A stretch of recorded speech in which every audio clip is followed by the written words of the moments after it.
Processing pinapasulyap-sulyap, nagpapapansin sa'yo. Umabot sa palitan ng mga mensahe, kilig na kilig ako. Kumusta, kain na, hello, magandang umaga. Ingat ka, pahinga, huwag kang masyadong magpupuyat pa.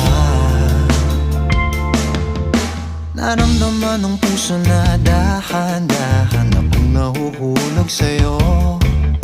Sa kada araw natin na pag-uusap, meron nang